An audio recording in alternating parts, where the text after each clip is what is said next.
Good afternoon. Good afternoon. Welcome. Thank you very much for It's a having pleasure. accepted our invitation. And so the theme is stroke, the exchange of realities in between Portugal, France, and England, and London. What can you tell us about your work, your specialty, about the parestesias? It's like this. The first thing I like to say is when someone has a stroke, we're talking about a brain lesion. It's a lesion in the brain. Yet, what doctors, nurses, therapists have to take care of, most importantly in the first several weeks, is not the brain, it's the muscle. Because what happens in patients with a stroke is that they are left in beds. Yes, immobile. And then they are left in a chair. And then they are left perhaps in a proper chair. And in all these different positions, their shoulder internal rotators, their shoulder extensors, their finger flexors, their pronators, their knee extensors, their plantar flexors are left in a short position. In other words, in addition to the brain lesion, we are creating muscle lesions.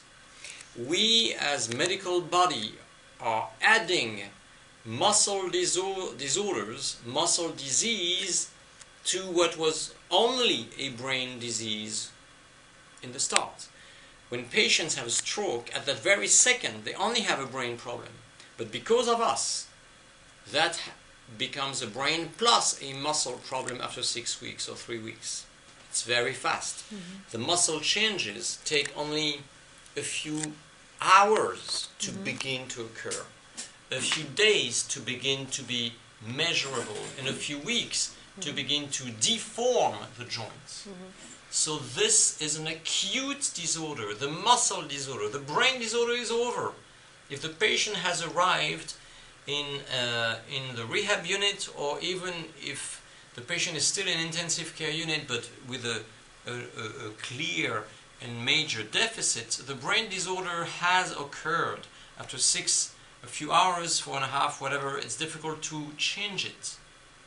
But the muscle disorder, we can change it. We can even prevent it if only we take care of it properly by placing limbs in a proper position, maybe an hour twice a day or half an hour 4 times a day.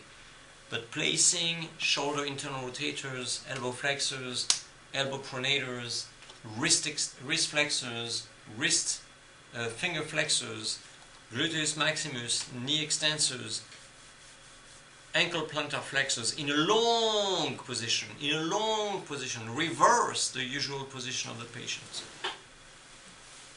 We have to reverse the usual position of the patient. This is the job of the nurse. Of course, together with the nurse's aides. It's not the job of the therapist. The therapist can give advice, can show the first time how to do it, but then on a daily basis, on a several times a day basis, it's not going to be the therapist or the doctor. They're not here in the room. They're not on the floor. They will be in their gym, in their office, whatever. The team, the nursing team has to take care of this installation of the patient. The patient needs to be properly positioned twice a day to maintain, preserve muscle tissue. Otherwise, the muscle will gradually shorten, lose its extensibility, and contracture will ensue. It's not just contracture as if this was a sort of chronic sequelae. No, it's an ongoing muscle disease, which these days I call spastic myopathy. It's a myopathy, it's a muscle disorder that is before our eyes, getting worse and worse and worse. Because we are not yet doing what's supposed to be done, which is placing muscles in their long position, not leaving them in their short position. Have you noticed how the finger extensors don't suffer much in stroke patients? How the elbow extensors don't suffer? How the shoulder external rotators don't suffer? Because these muscles were lucky that we left them alone in long position. The other muscles were left in short position and they suffered, they shortened. they lost extensibility. And the day the patient begins to recover some ability to contract, then he faces a muscle that is already diseased, that is already shortened, less extensible, and overactive, resisting movement. Do we have all the materials that are needed to extend these muscles? Because it is not easy to leave an arm. No, it is not. You're right. That's a good point. It's not easy. And what I'm saying, like, if it were easy with words, it's not so easy to do in actions. That's absolutely correct. First of all, patients, if you manage to place their arm properly, for example, they can say, this is painful, I'm not comfortable. So of course you have to listen to the patient, and of course you can adjust, marginally adjust the position so it can still be consistent with patient's comfort, together with stretching muscles. But this is particularly easy when the patient is, should I say, in the first few days. If the patient is taken several weeks into the stroke, several months, it's getting more and more difficult to position the patient. But if you work with the patients right from the start, there is no issue, because at the beginning the patient has no muscle disease. So it should be easy. Then you do indeed need to find splints or systems of cushion that can help you. I will show you a couple of photos, a couple of pictures that can indicate to you what I mean by that. There has to be a new job definition, a new job description of the nurse, of the stroke nurse, which should include positioning of the patient to preserve muscles that otherwise will invariably and ineluctably restrict themselves, contracture, and lose extensibility. Say, after the first day it's over, the brain lesion has occurred, some parts of the brain have died, we have to work around that, and we will. But the emergency of the first few weeks is to the muscle, it's not to the brain. You may say the emergency of the first few hours is the brain. Yes, but past the 6th hour, that's over. The brain that has necrosed has necrosed. The muscle still can be rescued, if only we could work on that. So this is really the main... look at this picture, for example. You see here this man. I'm not sure whether you recognize him. His name is Louis Pasteur. He invented the concept of microbe, the concept of bacteria. He invented the concept of vaccination. He was a huge scientist in the late 19th century. But he got 2 strokes. As you can see, he doesn't even sit properly in his chair because his gluteus maximus here is shortened. Of course, all the arm muscle, shoulder adductors, elbow flexors, finger flexors are shortened. Knee extensors and ankle plantar flexors. He cannot even sit in a regular chair because at that time there was not even one therapist because the job didn't exist. And muscles got shorter and shorter and shorter. This is 1862. Let's now go to 2017. This is a patient that we had in our floor just a few weeks ago. This photo is just a few weeks old. Her name is Elise. She has understood. She self-stretches her long head of triceps because she has understood, because she got the explanations, that without this, that particular muscle would shorten and eventually would prevent her from reaching with her arm. Because that long head of triceps is the key muscle that if it's too short will prevent you from reaching forward whenever some brain recovery occurs. So she had gotten the message. But some muscles are more difficult than this one to self-stretch, and for those other muscles you do need the help of the nurses' team, of the nurses. Of course, other muscles can be self-stretched. For example, here you can see this patient who will stretch his gluteus maximus, so you can certainly give him the instruction at first how to do with a good hand to stretch the glute max. So that's feasible. But some muscles are more difficult to see another gluteus maximal stretch here.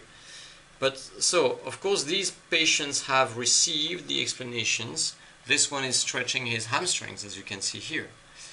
But, as I said, other muscles will be a bit more difficult to stretch, particularly in the first few weeks.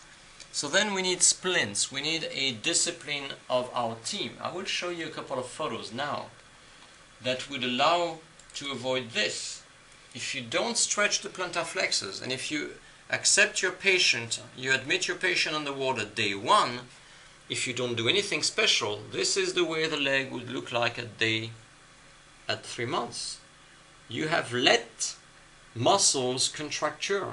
You have let muscle aggression be perpetrated against the muscle tissue of the patient who already had a brain lesion. Now he had 2 lesions, the brain and the muscle. So again, let me show you another type of picture I wanted to show you. Hold on. It's further down on the slideshow here. For example, look at this one. This is a picture taken in Australia already 27 years ago. They had understood the principle. This is a simple posture. The patient is hemiparetic. The nurse's aide or the nurse had left with a slight gentle strap, has left the hand in a supinated and extended position. You don't need to have invented gunpowder. You don't need to have 6 years after high school. It's a simple strap. If the patient has been treated like this since day 1, there will not be any difficulty because the muscles will have stayed long. The difficulties occur when patients have not been taken care of properly, and then they complain of some pain. Let's see another picture here. You see, here you just have the shoulder adductors. The patient is comfortable. There's no problem. All our patients can achieve that. I'm sorry, we can achieve that for all our patients. Let me show you another one. These are splints. Some commercial brands make up some splints to help us. You don't need to ask the occupational therapist to spend hours and hours building splints. Those splints exist. We should just use them. We should just pick them up and use them. These photos show you examples of how we can position patient's arm 1 hour twice a day. Look at this one. This patient has a very severe parestesias. Look at the hand. It's perfectly positioned. The finger flexors will not suffer because they are finally getting some stretch done to them. That's what they need. You need to let the muscle stretch. Look at this guy. He's reading a little document. He doesn't seem to be complaining. He doesn't seem to be uncomfortable. Look at this lady. In fact, she's from our floor. In fact, you know this lady. She is Mrs. M. And she's perfectly positioned. Look at her hand. This is a splint that was made up by our occupational therapist. It's another option. It can be made up by the therapist or just bought in the... you can buy it on the internet. Either way, it works. This is another therapist made a padded strap. It's very comfortable for the patient. Look at this one.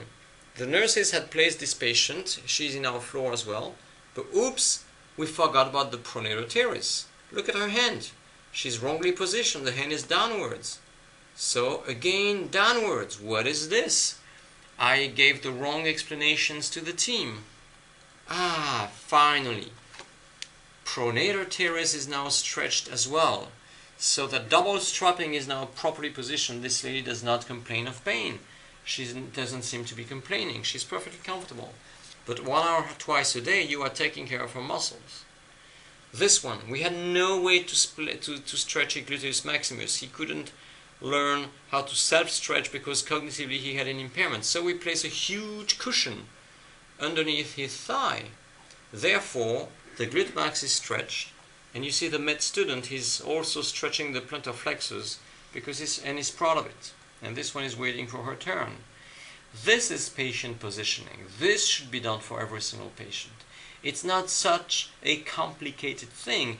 It does require some effort, perhaps some sheets, explanation sheets, and you put the photo of the patient there, and you tape the sheet on the patient wall, and that's it. So everybody knows, including the family of the patient, when they visit, that 1 hour twice a day the patient should be stretched like this, and that's it.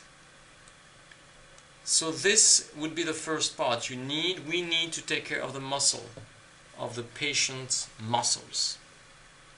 If that is done, I can assure in which patients will be now asked to self-train, to train their motor command, because after a few weeks following the lesion, the brain can again be in good situation to practice. In the first few days and the first few weeks is not good. You may in fact worsen the brain lesion by practicing too hard.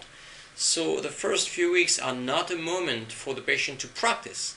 It's a moment for you to stretch the patient's muscles. Okay. You will wait 4 weeks, you will wait 5, 6 weeks, and then you will begin to ask the patient to train. Hard this time, very hard. But that's the second phase.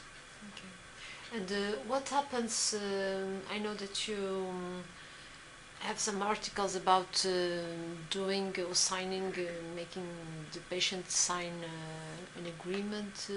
Precisely not. What I have written is a book that we give patients, and it's called Guided Self-Rehabilitation Contract.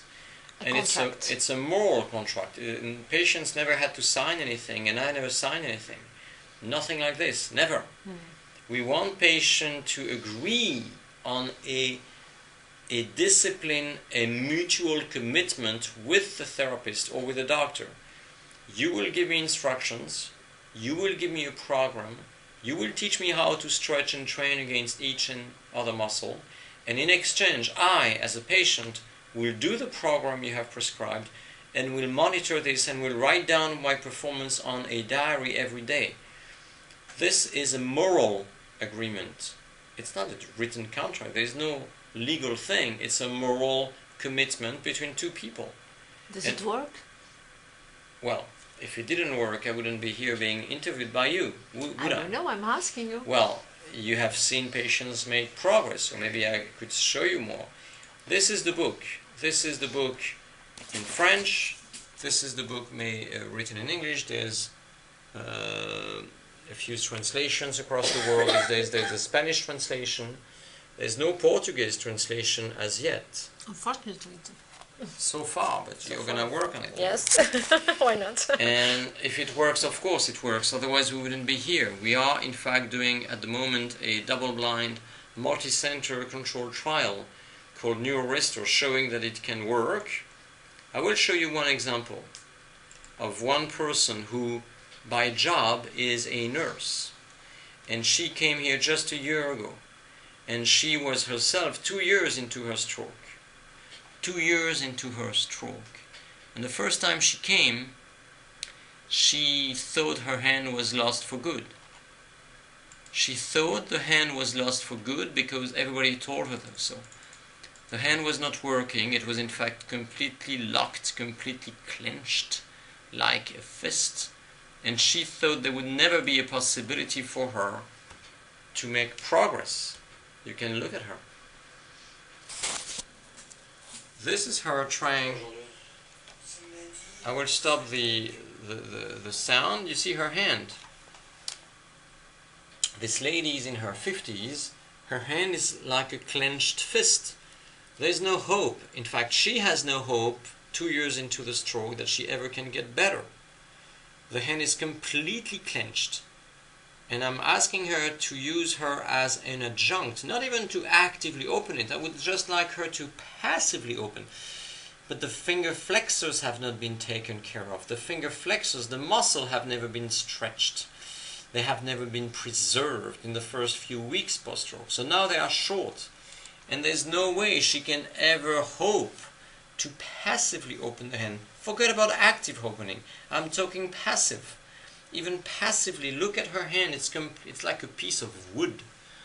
Well, I give her a program of self-stretch, a program of self-training to train the hand opening. And of course, she doesn't believe me. She said, well, everybody told me I would never recover my hand. What am I seeing you for? What are you going to do? You're going to take me out for a dream to get to you? You want to take me out for a dream? I said, no. I think this is reality. If you work hard, if you do your share, you will make progress. It's not magical, it's physical. It's just muscle extensibility recovering, and brain excitability recovering. This is her 2 months later.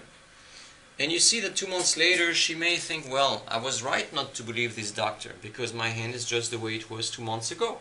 Isn't it? Look at this. I'm asking her now to place the pot in her left hand, and again, the pot is not being placed. Why? Because the pot is just too big for the hand to be open. If you look carefully, you can see the thumb is slightly different from what it was. The thumb is a little bit different, but the rest of the hand not really. So, of course, there is no way she can use that left hand as an adjunct. So I ask her to continue the program.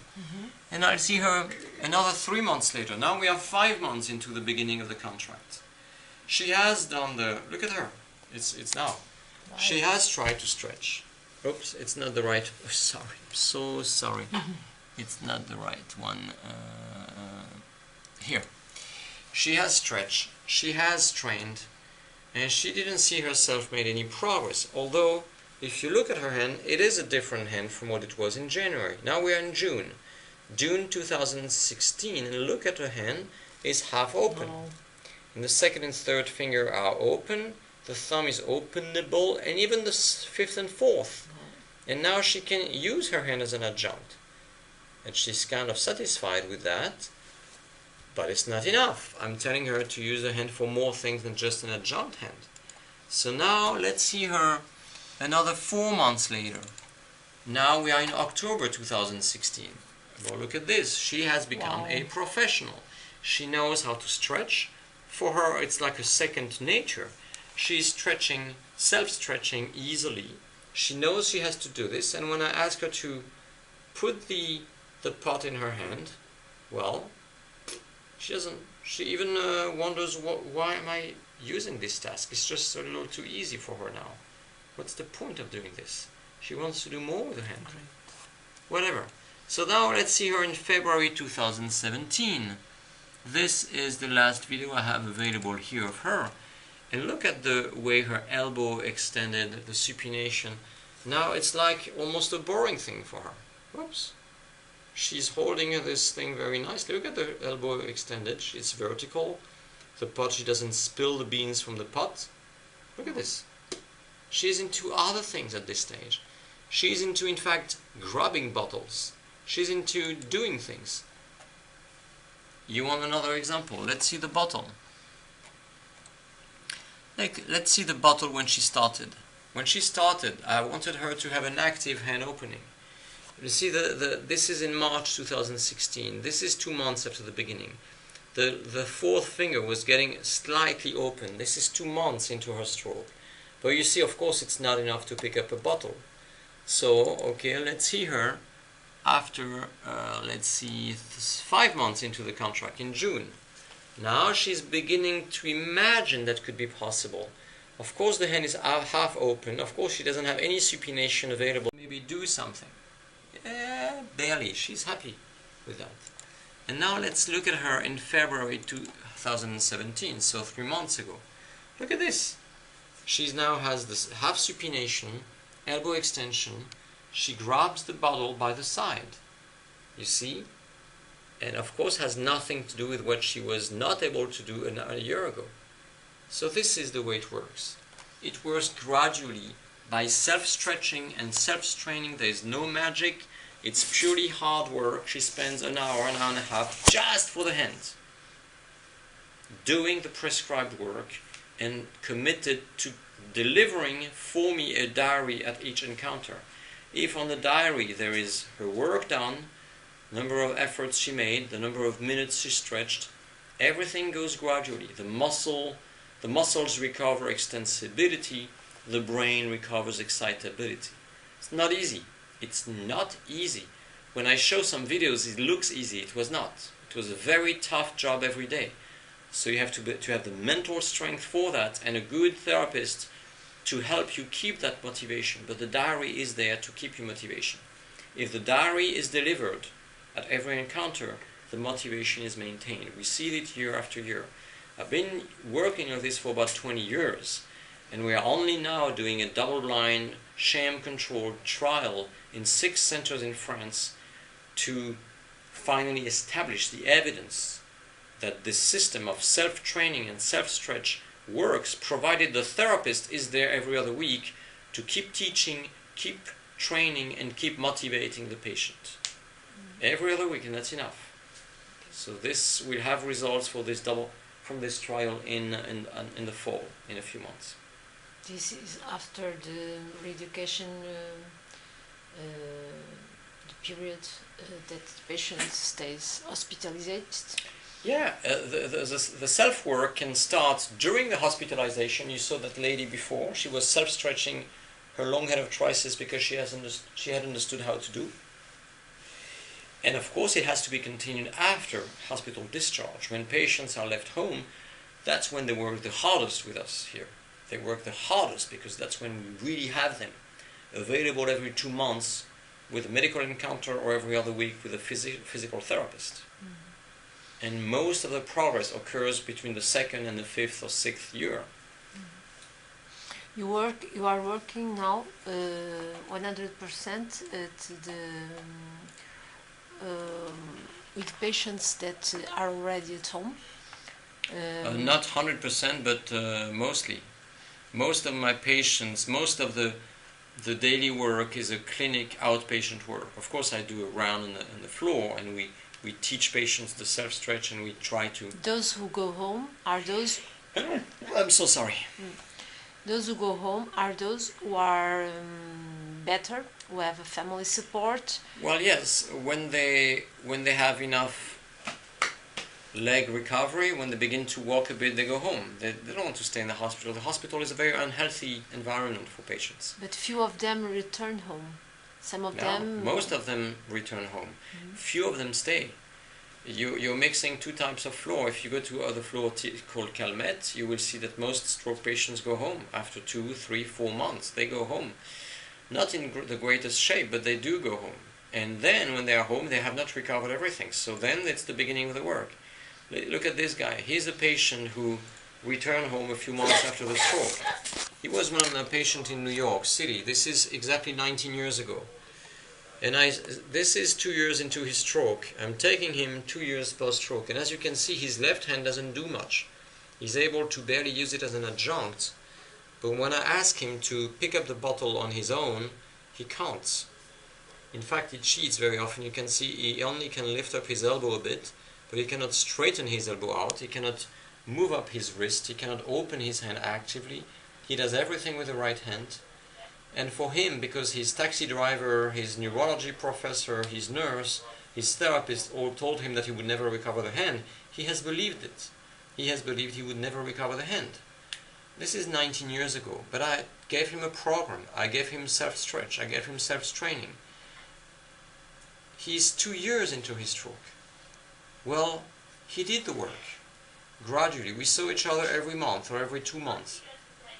When he doesn't cheat, when he's really trying to use the left hand, he can't. There's no wrist extension, no finger extension, no supination of the elbow, no elbow extension, nothing.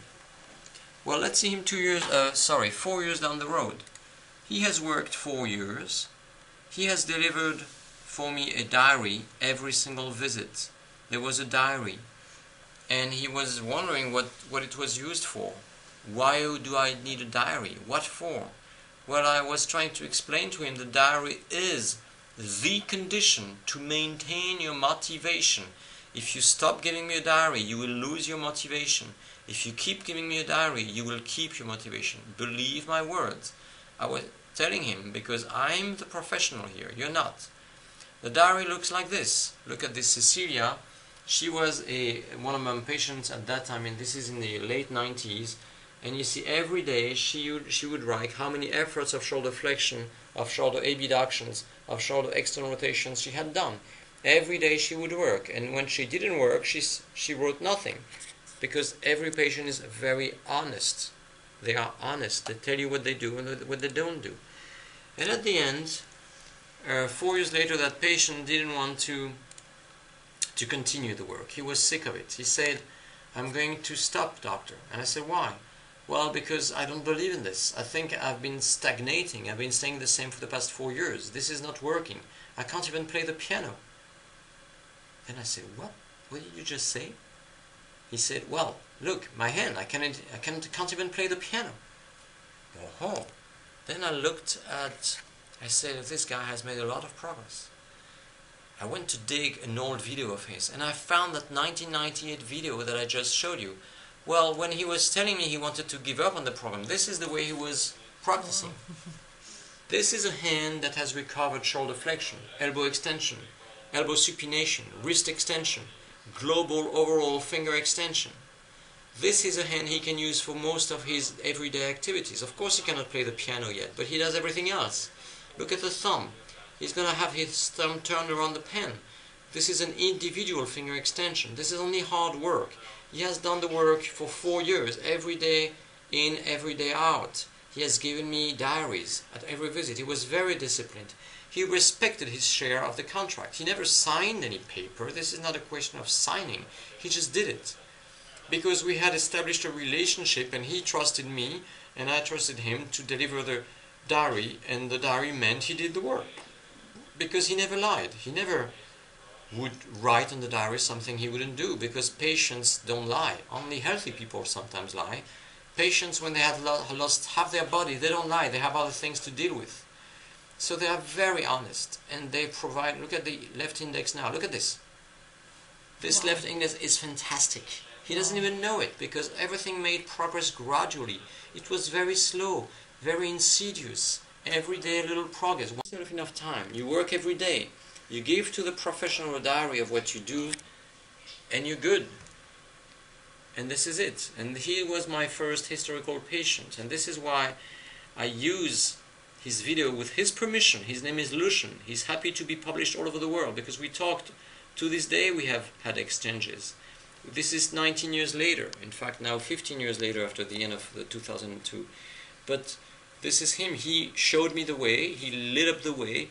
And now I give the same type of program to every single patient. And when they work hard, they make progress. Mm-hmm. There is no exception to this. The exceptions are people who can't find in them the ability to give a diary to the doctor or the therapist.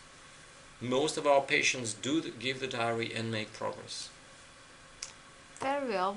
I think it's enough for now. I don't know. What do you say? Is it enough? Como se diz português? Pardon? Is it enough? É suficiente. Suficiente. É suficiente. Ok. Muito obrigado. Muito obrigada a nós. Boa noite. Pelo tempo disponibilizado.